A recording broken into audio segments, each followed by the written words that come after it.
Dear students, మనం 9th క్లాస్లో sound అనే లెసన్ చెప్పుకుంటున్నాం.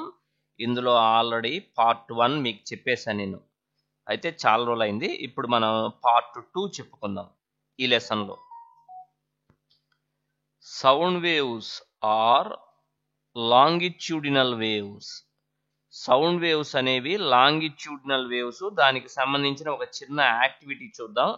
యాక్టివిటీ 12.4. టేక్ ఏ స్లింకీ అంటే ఒక పొడవైన స్ప్రింగ్ తీసుకోండి. స్లింకీ అంటే spring. Ask your friend to hold one end. మీ ఫ్రెండ్ని ఒకవైపు ఇలా పట్టుకోమని చెప్పు.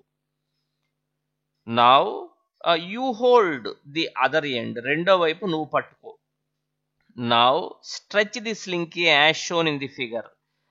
ఇలా నీ వైపుకు లాక్కో ఆ స్లింకీని. Then give it a sharp push towards your friend.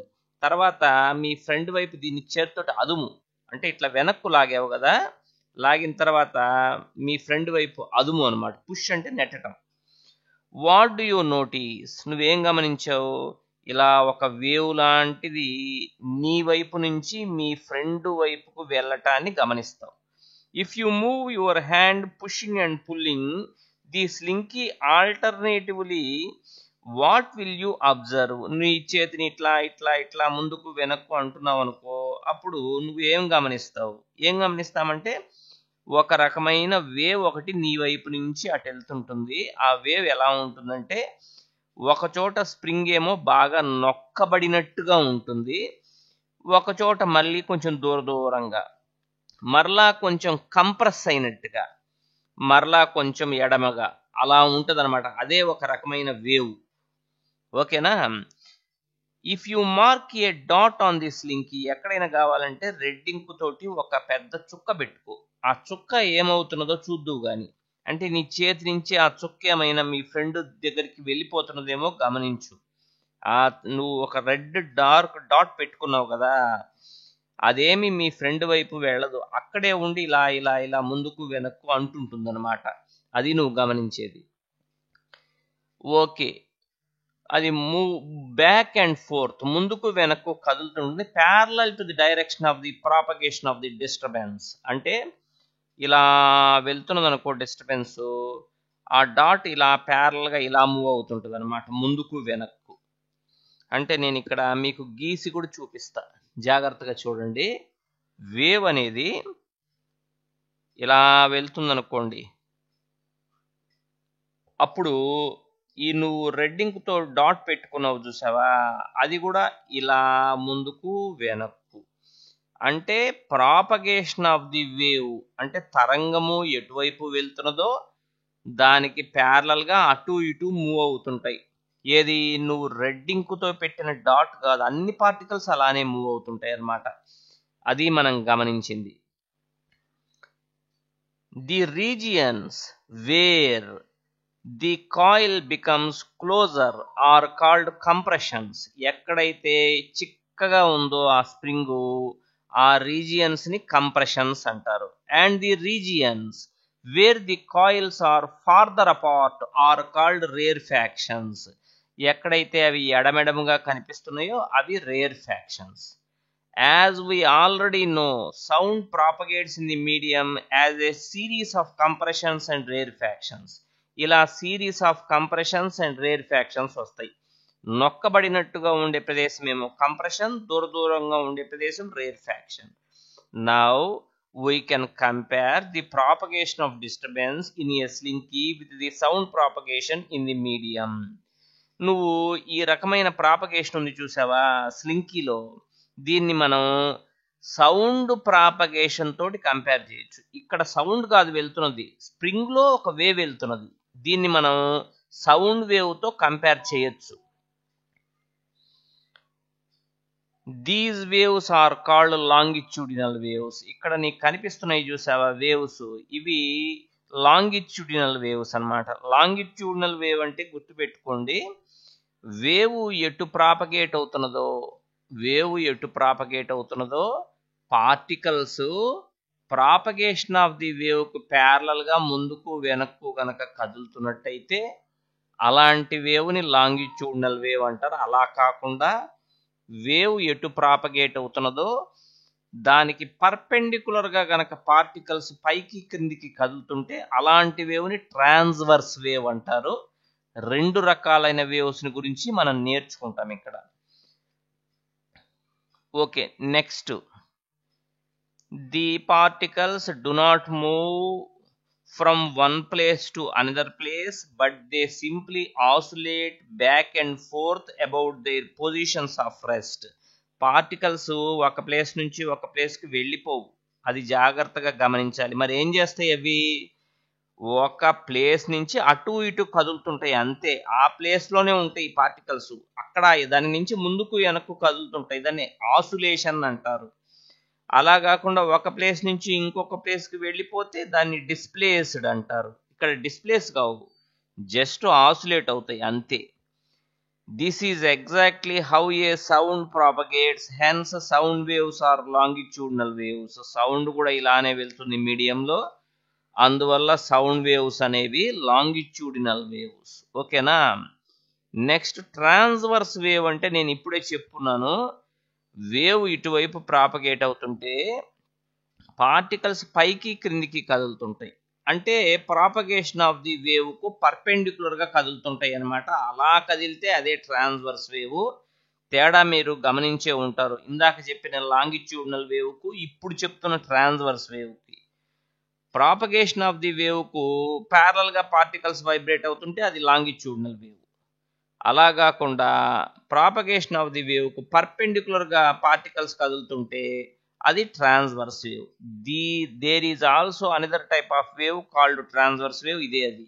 In a transverse wave particles do not oscillate along the line of wave propagation. అది ఇటు ఇటు కదలవు అవి, మరి ఇంకెటు కదులుతాయి అంటే అవి పైకి కిందికి కదులుతుంటాయి. Thus, a transverse wave is the one in which the individual particles of the medium move about their mean positions in a direction perpendicular to the direction of propagation of the wave. Wave ఎటు వెళ్తున్నదో దానికి పర్పెండిక్యులర్గా particles ఇలా ఇలా కదులుతుంటాయి అంతే, ఆసులేట్ అవుతుంటాయి. అలాంటి wave transverse wave. Light wave is a transverse wave. మరి light wave, sound wave ఏంటి? Sound wave అనేది లాంగిట్యూడినల్ వేవ్. ఇందాక చెప్పానుగా, సౌండ్ వేవ్ అనేది లాంగిట్యూడినల్ వేవ్ ఇలా ఉంటుంది. మరి లైట్ వేవ్ ట్రాన్స్వర్స్ వేవ్. ఇప్పుడు నేను చెప్పినట్టుగా ఇలా ఉంటుంది లైట్ వేవ్.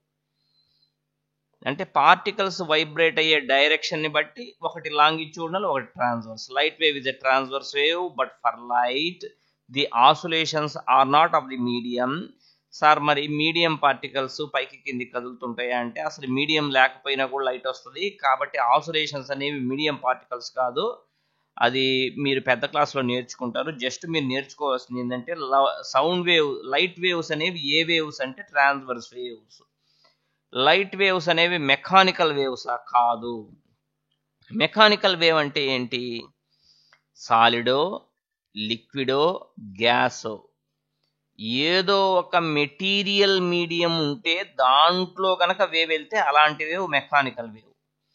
అలా కాకుండా ఏ మెటీరియల్ మీడియం లేకపోయినా శూన్య ప్రదేశం వ్యాక్యూమ్లో అయినా పోగలిగితే అలాంటి వేవ్ని ఎలక్ట్రోమాగ్నెటిక్ వేవ్ అంటారు. లైట్ వేవ్ అనేది ఎలక్ట్రోమాగ్నెటిక్ ట్రాన్స్వర్స్ వేవ్. ఓకేనా? అది మీరు పెద్ద క్లాసులో నేర్చుకుంటారు లైట్ వేవ్ని గురించి. నెక్స్ట్, మరి characteristic of A sound wave అంటే ఒక ధ్వని తరంగము యొక్క లక్షణాలు ఏంటి?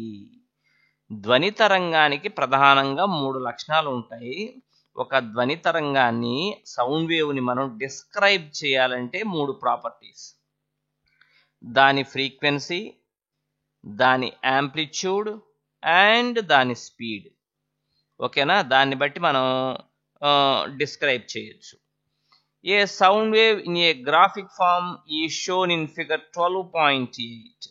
ఇట్లా గ్రాఫిక్ ఫామ్లో మామూలుగా అయితే ఇట్లుంటుంది సౌండ్ వేవ్, దాన్ని గ్రాఫిక్ ఫామ్లో ఇలా రిప్రజెంట్ చేయొచ్చు.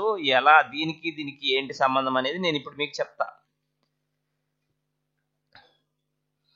which represents how density and pressure change when the sound wave moves in the medium.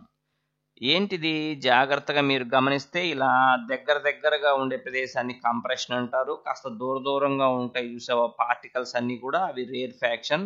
Particles అన్ని చిక్కగా ఉంటే కంప్రెషన్, పార్టికల్స్ అన్ని దూరంగా ఉంటే రేర్ఫాక్షన్. ఇలా కంప్రెషన్స్ రేర్ఫాక్షన్స్ ఆల్టర్నేటివ్ గా వస్తాయి అన్నమాట. ఏ వేవ్లు అంటే లాంగిట్యూడినల్ వేవ్లు. ఓకేనా? మరి కంప్రెషన్ దగ్గర చిక్కగా ఉంటాయి కదా పార్టికల్స్, డెన్సిటీ ఎక్కువ ఉంటుంది, ప్రెషర్ కూడా ఎక్కువే ఉంటుంది, ఒత్తిడి కూడా ఎక్కువే ఉంటుంది. మరి నేనేం చేస్తున్నానంటే ఒక గ్రాఫ్ గీస్తున్నా, డిస్టెన్స్ని ఎక్స్ యాక్సిస్ మీద, డెన్సిటీని వై యాక్సిస్ మీద. ఇక్కడ చెప్తే డెన్సిటీ చాలా ఎక్కువ, అందుకని చూడు గ్రాఫ్ పైకి పోయింది. రేర్ ఫ్యాక్షన్కి వచ్చేసరికల్లా డెన్సిటీ చాలా తక్కువ, చూడు కిందకు వచ్చేసింది. మళ్ళీ కంప్రెషన్ దగ్గర డెన్సిటీ చాలా ఎక్కువ, ఇదిగో. అంటే కంప్రెషన్కి రేర్ ఫ్యాక్షన్కి మధ్యలో డెన్సిటీ నెమ్మదిగా ఫాల్ అవుతుంది. కంప్రెషన్ దగ్గర ఎక్కువ ఉంది కదా, నెమ్మదిగా తగ్గి జీరో అయిపోయి మళ్ళీ ఆపోజిట్ డైరెక్షన్లో ఇటు వస్తుంది అనమాట. సో ఇదేంటంటే ఈ గ్రాఫ్ కంప్రెషన్స్ రేర్ ఫ్యాక్షన్స్ ఉంటాయి కదా, దానికి సంబంధించిన గ్రాఫే ఇది. కాకపోతే ఎక్స్ యాక్సిస్ మీద డిస్టెన్స్, వై యాక్సిస్ మీద డెన్సిటీ కానీ ప్రెజర్ కానీ తీసుకొని గ్రాఫ్ గీస్తే ఇలా ఉంటుంది. నిన్ను ఏంటబ్బా ఇది అని అడిగితే కంప్రెషన్ దగ్గర డెన్సిటీ ఎక్కువ కాబట్టి గ్రాఫ్ ఇట్లా ఉంది, రేర్ ఫ్యాక్షన్ దగ్గర తక్కువ కాబట్టి ఇలా ఉంది, కంప్రెషన్ దగ్గర ఎక్కువ కాబట్టి ఇలా ఉంది. ఇలా వస్తుంది అనమాట గ్రాఫ్. ఓకేనా? నెక్స్ట్ ఈ గ్రాఫ్ మీరు జాగ్రత్తగా అబ్జర్వ్ చేశారు కదా. Compressions are the regions where particles are crowded together. Compression అంటే ఏంటనుకుంటున్నారు? పార్టికల్స్ అన్ని దగ్గరగా క్రౌడెడ్ అంటే చిక్కగా, అదే కంప్రెషన్. అది upper portion of the curve, ఇది compression. The peak represent the region of maximum compression. Okay, peak దగ్గర డెన్సిటీ చాలా ఎక్కువ ఉంటుంది. These compressions are regions where density as well as pressure is high. Compression దగ్గర ఈ రెండు హైగానే ఉంటాయి. Rarefactions are the regions of low pressure where particles are spread apart and are represented by the valley, that is the lower portion of the curve in the figure. ఇది rarefaction. A peak is called the crest and a valley is called trough of a wave. ఈ peak లో ఉంది చూసారా, అది crust అనమాట. అంటే కంప్రెషనే ఎత్తుగా ఉంటే క్రస్ట్, ఈ రేర్ ఫ్యాక్షన్ ఇట్లా లోతుగా ఉంటే ట్రఫ్. అంటే గ్రాఫికల్ గా ఎవరైనా వచ్చి ఇది ఏంటి అంటే అక్కడ డెన్సిటీ ఎక్కువ ఉంటుంది, అది శిఖరం కదా, శిఖరాన్ని క్రస్ట్ అంటారు. మరి ఇదేంటిది లోయ మాదిరిగా ఉంది, డెన్సిటీ తక్కువ, దాన్ని ట్రఫ్ అంటారు. So crust trough. ఓకేనా? అంటే కంప్రెషన్ ని ఒక క్రస్ట్ తో పోల్చొచ్చు, రేర్ ఫ్యాక్షన్ ని ఒక ట్రఫ్ తో పోల్చొచ్చు, అలా అన్నమాట graphical representation. The distance between two consecutive compressions or two consecutive rarefactions is called wavelength. అంటే ఒక కంప్రెషన్ కి దాని ప్రక్కనే ఉన్న కంప్రెషన్ కి, కాన్సిక్యూటివ్ అంటే ప్రక్కనే ఉన్నటువంటి లెంగ్త్ ఏదైతే ఉందో అది వేవ్ లెంగ్త్, దాన్ని ల్యాండా అంటారు. ల్యాండా, గ్రీక్ లెటర్ ల్యాండా. ల్యాండా ఎట్లా ఉంటుంది సార్, దాన్ని చూపించేది ఎట్లా అంటే నేను ఇక్కడ మీకు చూపిస్తా. ఇదే ల్యాండా అంటే, అది ల్యాండా. దాన్ని చదివేటప్పుడు ల్యాండా అని చదవాలి. ఇక్కడ చూడు ల్యాండా. ఓకేనా? మరి సో నేను మీకు ఏం చెప్తున్నాను, కంప్రెషన్ కి మధ్య ఉన్న డిస్టెన్స్ కానీ, రేర్ ఫ్యాక్షన్ కి మధ్య ఉన్న డిస్టెన్స్ కానీ ఈక్వల్, అదే వేవ్ లెంగ్త్ అంటే. లేదా ఇక్కడ చూసుకున్నాం అనుకో, క్రస్ట్ కి మధ్య అంటే కాన్సిక్యూటివ్ ప్రక్కనే ఉండాలి. ఎంత డిస్టెన్స్ ఉంటుందో ట్రఫ్ కి మధ్య కూడా అంతే డిస్టెన్స్ ఉంటుంది. దాన్నైనా వేవ్ లెంగ్త్ అని చెప్పచ్చు. వేవ్ లెంగ్త్ ని ల్యాండాతో డినోట్ చేస్తారు. దానికి ఎస్ఐ యూనిట్ ఏంటంటే మీటర్. సో వేవ్ లెంగ్త్ కు ఎస్ఐ యూనిట్ ఏంటి అని అడిగితే మీటర్ అని చెప్పాలి. మరి ఇక్కడ ఒక సైంటిస్ట్, అతని పేరేంటి, హెన్రిచ్ రుడోల్ఫ్ హెర్ట్జ్. అంటే హెర్ట్జ్ అంటాం మనం, హెచ్ఆర్ హెర్ట్జ్ అంటాం అనమాట. Was Born on 22 February 1857 in Hamburg. అతను హ్యాంబర్గ్ లో, జర్మనీలో హ్యాంబర్గ్ లో పుట్టాడనమాట. 22 February 1857 and educated at the University of Berlin. బెర్లిన్లో చదువుకున్నాడు. He confirmed J.C. Maxwell's electromagnetic theory. దాన్ని ధ్రువపరిచాడు. మ్యాక్స్వెల్ అనే సైంటిస్టు ఎలక్ట్రోమాగ్నెటిక్ థియరీని కనుక్కుంటే ఆ థియరీ కరెక్టేనో అని ఇతను ధ్రువపరిచాడు. బై హిజ్ ఎక్స్పెరిమెంట్స్, ఇతను కొన్ని ప్రయోగాలు చేసి ఓకే మ్యాక్స్వెల్ చెప్పింది కరెక్టే అని చెప్పాడు అనమాట.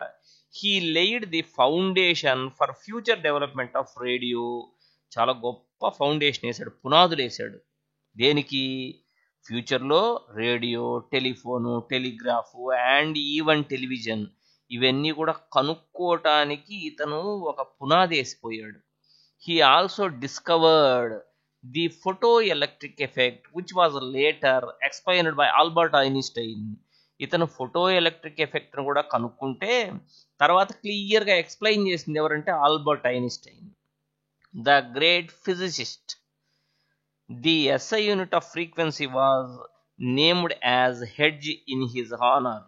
అందుకనే ఫ్రీక్వెన్సీకి SI యూనిట్ ఏంటి అంటే ఇతని పేరు మర్చిపోకుండా మనము అతని పేరే పెట్టారు. సో ఫ్రీక్వెన్సీ అనగానే SI యూనిట్ హెడ్జ్ అని చెప్పాలి. ఈ సైంటిస్ట్ పేరే దాని యూనిట్గా పెట్టేశారనమాట, ఎందుకంటే మనం మర్చిపోకుండా గుర్తు పెట్టుకోవటానికి వీలుగా. ఇప్పుడు మనం ఫ్రీక్వెన్సీని గురించి నేర్చుకుందాం.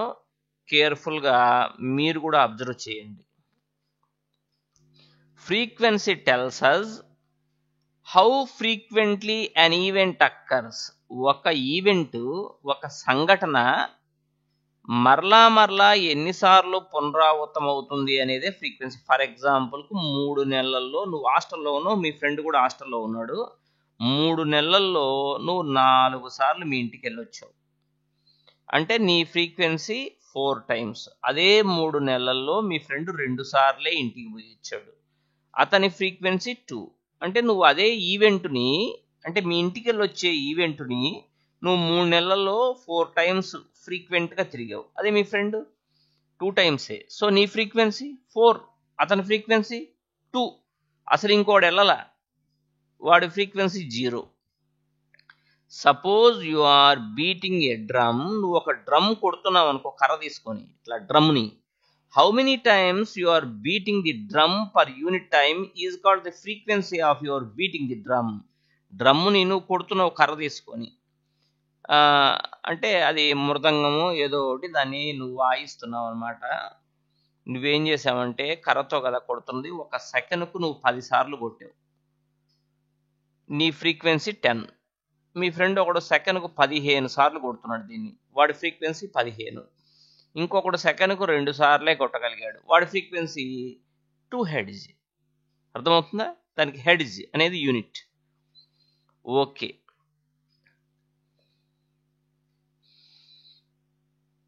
అంటే డెన్సిటీ లేకపోతే ప్రెషర్ అనేది 1 సెకండ్లో ఎన్నిసార్లు మ్యాక్సిమం అయింది లేకపోతే ఎన్నిసార్లు మినిమం అయింది అనేది కూడా ఫ్రీక్వెన్సీని.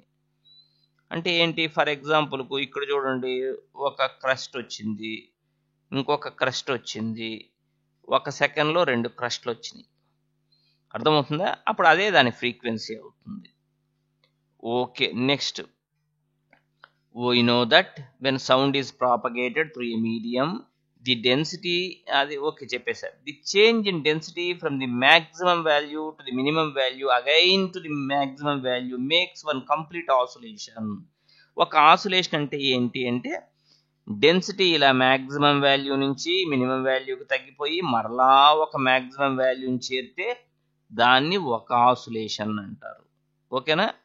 అలా మ్యాక్సిమం టు మినిమం, మరలా మినిమం టు మ్యాక్సిమం, అప్పటికి ఒక ఆసిలేషన్ కంప్లీట్ అయినట్టు. ఒక వేవ్ ఎలా ఉంటుందో చూపించమంటే మిమ్మల్ని ఏం చూపిస్తారు? ఒక వేవ్ ఎలా ఉంటుంది అని అడిగితే ఇలా చూపించారు. ఇది ఒక వేవ్, ఓకేనా? ఇది ఒక వేవ్, మళ్ళా ఇది ఒక వేవ్. అట్లా గుర్తుపెట్టుకోండి వేవ్ని చూపించే పద్ధతి. ది వేవ్ లెంగ్త్ ఇదంతా అయిపోయింది మనకి. నెక్స్ట్, సో ఫ్రీక్వెన్సీ అంటే ఏంటంటే ఒక సంఘటన, ఒక ఈవెంట్ ఎన్నిసార్లు మరలా రిపీట్ అవుతున్నదో 1 సెకండ్లో, అదే దాని frequency. The number of such oscillations per unit time, ఒక సెకండ్లో, యూనిట్ టైం అంటే ఒక సెకండ్, ఎన్ని ఆసిలేషన్స్ అయితే చేసిందో అదే దాని frequency. If we count the number of the compressions or rarefactions that cross us per unit time, we will get the frequency of the sound wave. అంటే నేను అక్కడ నిల్చున్నా ఒక దగ్గర, నా దగ్గర నుంచి ఒక సెకండ్లో 30 కంప్రెషన్స్ వెళ్ళిపోయినాయి. ఫ్రీక్వెన్సీ ఎంత అంటే 30 అట్లా, లేదా రేర్ ఫ్యాక్షన్స్ అయినా అంతే. It is usually represented by small n. Small ఎన్తో రిప్రజెంట్ చేయొచ్చు, లేకపోతే న్యూ అంటారు అనమాట. ఇక్కడ న్యూ అని ఇచ్చాడు కదా, న్యూ అంటే ఇలా, ఐ మీన్ ఇట్లా కాదు, న్యూ చూపిస్తా, అది న్యూ, దాన్ని గ్రీక్ లెటర్ అంటారు. సో దానికి ఎస్ఐ యూనిట్ నేను మీకు ఆల్రెడీ చెప్పే ఉన్నాను, హెడ్స్ అని. ఓకేనా. నెక్స్ట్ టైం పీరియడ్ అంటే ఏంటి? ఒక ఆసులేషన్ చేయటానికి ఎంత టైం పడుతుందో అదే దాని టైం పీరియడ్.